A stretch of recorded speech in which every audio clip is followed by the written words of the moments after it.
Dana, welcome to London. The first thing I have to ask is, how are you coping with the accents over here? I know that's something you sometimes struggle with. Yeah. Good. It's been okay. I had a situation yesterday where I was in a room full of accents and I was having trouble hearing. The problem is that I have a hard time hearing as it is. I have a hearing problem, and sprinkle a couple of accents on there and I'm screwed. Do you remember that time that Scottish guy asked you about Pride rules? Way back in the day. I do. Anyway, well, it's great to be back in London. I think look, we've got to travel to Abu Dhabi and stuff, but this one for me feels like the first one where we're back. Like, the world's back to normal. We're abroad, no masks, nothing like that. I don't know if you feel the same, but it's maybe finally there's a chapter turned. We're on to the next one. So how good does it feel for you to be back on the road like this? No, it feels good, and even more importantly, it feels normal here. Things feel back to normal. Nobody's torturing you, telling you to throw a mask on and all this stuff. People are just out here doing their thing, so feels good. When you talk about England as a fight location, it's an interesting one, right? Because I'm sure, like me, you're a little bit surprised that maybe the sport hasn't blown up here as quickly as we might think. But now you start looking at the talent we have on Saturday night and you think, wow, it's not like one or two guys. There's like an increasing number of very good MMA fighters in this country now. Yeah, this roster is probably the best we've ever had in the history of the company. So not only is it exciting to be back in here with the fans, which I know is going to be crazy, but with this roster. When you think about Saturday night and how loud the fans are going to be, do you still get that same buzz that some of us do when the music, like Paddy Pimblett's music, hits? You know the place is going to go fucking insane. Yeah, I'm a fan just like you and everybody watching, so yeah, I get as excited as everybody does.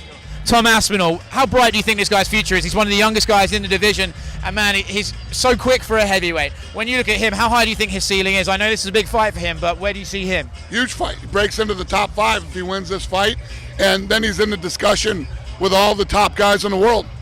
Dan Hooker dropping down to featherweight for the first time in a long time. Talking to Dan myself, it's interesting how, man, that PI makes a big difference for these guys. A lot of people think, oh, how can they ever get low that weight? And he's telling me that this is as easy a cut as it is to lightweight because they have the help from the PI. With Dan, is this kind of a weird crossroads fight? Like, he lost a couple of times at lightweight. He's fighting a really good guy in Arnold Allen. Is this one of those fights where if he wins, he's right back to the top, but if he loses, we don't know what we're going to do from there? Yeah, I don't know. It's obviously an important fight for him in his career. To move down and lose would be rough. Yeah. Paddy Pimblett, I mean, he's had one fight, right? So it's sometimes we maybe put a little bit too much, like, oh, this guy. But when you see him and you see the numbers he generates, he's got that deal with Barstool. Do you see someone like, wow, this guy, his uniqueness means there's a potential star here? You can already see something, right? Well, he's already a star. And everybody keeps talking to me about what a big star he is. It's all about winning now. I mean, you got to come in here and you got to win.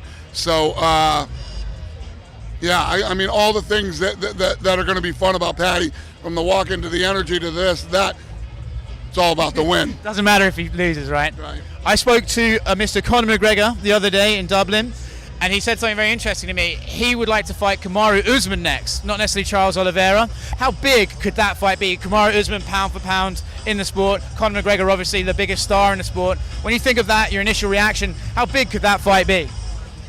Yeah, it's interesting. I hadn't heard that. He's coming into Vegas. We're getting together soon, and we're going to talk, and we'll see what's next. Sounds good, though, money-wise, right? Yeah, I mean, any Conor fight is good money-wise, you know what I mean? Yeah, that's a good point. If you could pick one fight Saturday night, which fight are you most excited for? Oh, God, that's a tough one. It's always hard not to be most excited about the main event, but then we were just talking about the co-main event, too. And this whole card is stacked with fighters who are undefeated or undefeated in the UFC or on 7 to 10 fight win streaks. I mean, there's a lot of good fights on this card. Dana White, thank you very much for joining me, and welcome to London. Oh, by the way, last thing, have you tried any British cuisine while you're here? Everyone likes to shit on it, but I think it's got some positives in there. I haven't yet. I had Italian last night, and tonight I'm doing Indian. I was going to say, 5 of the best restaurants in the world are in London. They just all happen to serve French food. Right. No, listen, the restaurant game in this country has changed over the last 20 years, man. 20 years ago, I came here and was eating like toast and cereal every day because the food sucks so bad. Now, I mean, the restaurants here are unbelievable. It's unbelievable. The food can be quite shit here, I'll admit it. Thank you, Dana.